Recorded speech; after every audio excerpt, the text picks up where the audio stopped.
मी सूर्यकांत रावसाहेब बर्गे, कोरेगाव, राष्ट्रवादी काँग्रेस पक्ष, अजितदादा गट. कोरेगाव शहरामध्ये गेली कित्येक वर्ष वाहतुकीची इतकी प्रचंड अडचण निर्माण झालेली आहे. ती पाहता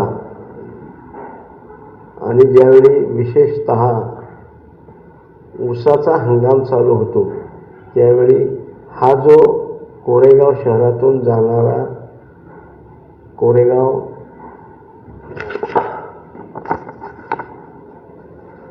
नॅशनल हायवे 548C हा जो नॅशनल हायवे कोरेगाव शहरातून जातो, यावर वाहतुकीचा प्रचंड लोड झालेला आहे.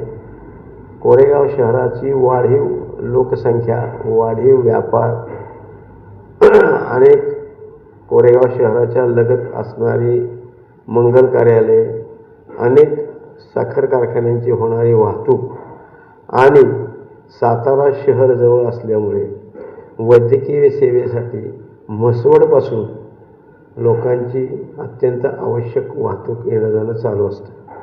वाहनांची संख्या फार मोठ्या प्रमाणावर झालेली आहे आणि कोरेगाव शहरामधला जो व्यापार आहे तो सुद्धा ह्या कंजेशनमुळं त्याच्यावर फार मोठा परिणाम होऊ लागलेला आहे. आणि हे वाहतुकीचं कंजेशन कमी करण्यासाठी आता या हायवेला कोरेगाव शहरासाठी बायपास बाह्य वळण मार्ग करणे अत्यंत आवश्यक आहे. गेली कित्येक वर्ष हा प्रश्न प्रलंबित पडलेला आहे. यावर अनेक लोकप्रतिनिधींच्या कानावर या गोष्टी घातल्या. यावर्षी तर जिल्ह्यातील आमचे जे सार्वजनिक बांधकाम मंत्री आहेत, माननीय शिवेंद्रराजे भोसले यांचं सुद्धा वाहन कोरेगाव शहरामध्ये 2 तास वाहतुकीमध्ये अडकून पडलेलं होतं.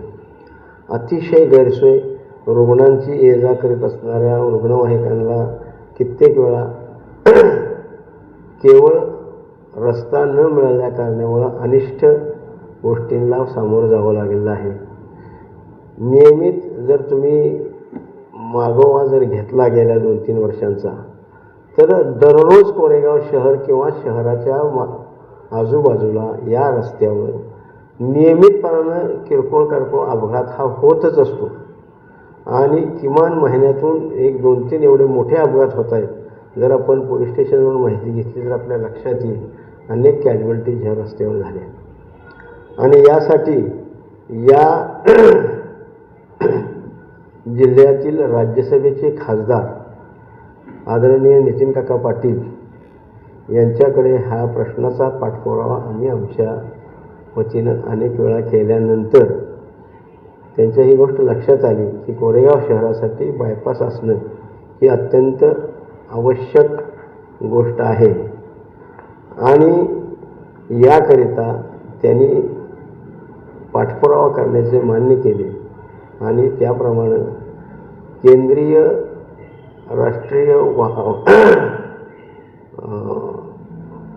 राष्ट्रीय महामार्ग आणि रस्ते वाहतूक मंत्री आदरणीय गडकरी साहेबांच्याकडे या कामाचा पाठपुरावा आपण करूया असा त्यांनी शब्द दिल्यानंतर कोरेगावातील नागरिकांच्या वतीने एक निवेदन आदरणीय गडकरी साहेबांना देण्यात आले.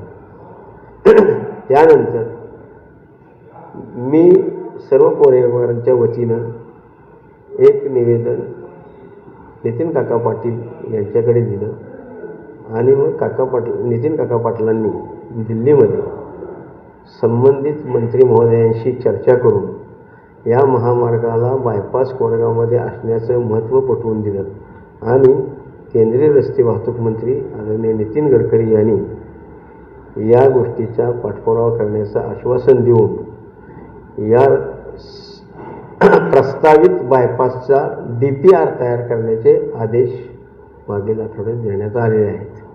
हा बायपास होण्यामुळे कोरेगावच्या वाहतुकीमध्ये सुलभता येणार आहे. तसेच कोरेगावच्या व्यापाराच्या वृद्धीच्या दृष्टीनं सुद्धा हा अत्यंत महत्त्वाचा प्रकल्प होणार आहे. कारण आज कोरेगावातल्या व्यापाऱ्यांची सुद्धा प्राथमिक चर्चा केली असता त्यांच्याकडून अशी माहिती मिळते की येण्या जाणाऱ्या वाहनांचं इतकं कंजन्शन होतं, गाड्या पार्क केल्या जातात, गाड्या पार्क करायला जागा नसते. त्यामुळं ग्रामीण भागातून येणारं जे आमच्याकडे येणारं गिऱ्हाईक आहे ते गिऱ्हाईक यायचं बंद झालं आहे. बाहेर कोरेगाव शहराच्या बाहेर लोकांना व्यापार हलवण्याची पाळी यायला लागलेली आहे. अनेक जे कोरेगाव शहराच्या बाहेर व्यापारी आहेत त्यांच्या व्यापारामध्ये वृद्धी होते. मग कोरेगाव शहरामध्ये इतकी कुचंबना होत असताना या गोष्टीचा पाठपुरावा करणं हे आमच्या पक्षामार्फत आम्ही आमचं कर्तव्य समजून या गोष्टीच्या पाठपुराव्यासाठी आदरणीय काका पाटलांना परवा एक निवेदन दिलं. त्या निवेदनाचा त्यांनी अत्यंत बारकाईने अभ्यास करून त्याबाबतची संपूर्ण ब्रीफिंग आदरणीय मंत्री महोदयांना दिल्लीमध्ये केलं आणि याची निकड लक्षात घेऊन केंद्रीय व रस्ते वाहतूक मंत्री आदरणीय गडकरी साहेबांनी प्रस्तावित रस्त्याचे DPR तयार करण्याचे आदेश देण्यात आलेले आहेत. नमस्कार. कुमठे-फाटा येथे ब्रिटिशकालीन पूल आणि रेल्वे स्टेशनजवळ ब्रिटिशकालीन पूल आहे. रेल्वे स्टेशनजवळील पुलाचं काम नवीन सुरू झालं, परत बंद पडलं. आता ह्या पुलाची पाहणी खासदार साहेब करणार आहेत आणि पर्यायी पूल कधी होऊ शकतो? तुम्ही बायपासचं करताय विषय, पण तो DPR मध्ये त्या पुलाचाही समावेश व्हावा. कारण ब्रिटिशकालीन दगडं आता निघायला लागली आणि टू व्हीलर वरून पडण्याची शक्यता आहे. या शहराकडं विशेषतः कोरेगाव तालुक्याकडं दिवंगत खासदार लक्ष्मणरावजी पाटील यांचं सुद्धा खूप लक्ष आणि इथल्या विकासाच्या कामावर त्यांचा दृष्टिकोन अत्यंत सकारात्मक असे. त्याचप्रमाणे नितीन काका पाटलांचा सुद्धा या कोरेगाव शहराकडं किंवा या तालुक्याकडं विकास कामांच्या दृष्टिकोनानं अत्यंत बारकाईनं लक्ष असते. आपण ज्या उपस्थित केलेले मुद्दे आहेत हे मुद्दे या पाठीमागच त्यांच्या कानावर घालण्यात आलेले आहेत. तसेच या गोष्टींचा पाठपुरावासुद्धा यामध्ये समाविष्ट आहे. कारण लोकांच्या जीविताशी निगडीत असणारे सगळे प्रश्न अत्यंत बारकाईनं त्याच्याकडं आमचं लक्ष असते, आमच्या नेत्यांचं लक्ष असते. आपण सांगितलेल्या गोष्टींचा सुद्धा पाठपुरावा करण्याचं काम आम्ही माननीय खासदार साहेबांच्या मार्फत करू. 26 तारखेला कोरेगाव शहरामध्ये एक विकास कामाचा एक इथं भूमिपूजन शुभारंभ करण्यासाठी आदरणीय खासदार कोरेगावमध्ये येत आहेत. कोरेगाव तालुक्यातील मुस्लिम बांधवांना शुभेच्छा देण्यासाठी आणि एका विकास कामाचं काम करण्यासाठी ते कोरेगाव शहरामध्ये येत आहेत. या सर्व बाबींचा खुलासा त्यावेळी त्यांच्यामार्फत त्यांच्या वतीनं करण्यात येईल. प्रमुख मुद्दे यामध्ये असे आहेत: traffic congestion inside the city, 2 preventing accidents and improving public safety, saving travel time and fuel consumption, supporting economic and industrial development, improving transport efficiency for long distance vehicles,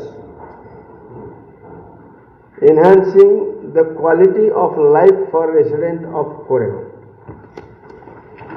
म्हणजे यामध्ये मुद्दे या मराठीत तुम्हाला सांगायचं असलं तर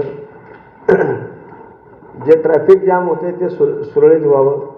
नंबर 2, होणाऱ्या अपघात जे होत आहेत त्याच्यामध्ये त्या अपघातांचं प्रमाण कमी व्हावं, त्याच्यामध्ये सुधारणा व्हावी आणि पब्लिक सेफ्टी असावी. नंबर 3, जो प्रवासाचा कालावधी आहे तो कमी व्हावा आणि इंधन बचत व्हावी, हा एक याचा उद्देश आहे. आणि मग supporting economic and industrial development म्हणजे आर्थिक प्रगतीला आणि औद्योगिक प्रगतीला सुद्धा हे अत्यंत लाभदायक होणार आहे. इम्प्रूव्हिंग ट्रान्सपोर्ट इफिशियन्सी म्हणजे प्रवासाची किंवा ट्रान्सपोर्टेशनची मध्ये चांगली सुधारणा होणं, त्यामध्ये सुलभता येणं आणि लांब पल्ल्याची जी वाहनं आहेत, जी फार जड वाहनं आहेत किंवा इथून आता हा नॅशनल हायवे असल्यामुळं जड वाहनांची किंवा फार मोठी मालाची ने-आण होते, त्यामध्ये सुद्धा त्या वाहनांना सुद्धा या गोष्टीमुळे फायदा होणार आहे. असं एकूण कोरेगावच्या संपूर्ण विकासाच्या कामामध्ये हा अत्यंत मोठा मैलाचा दगड आहे.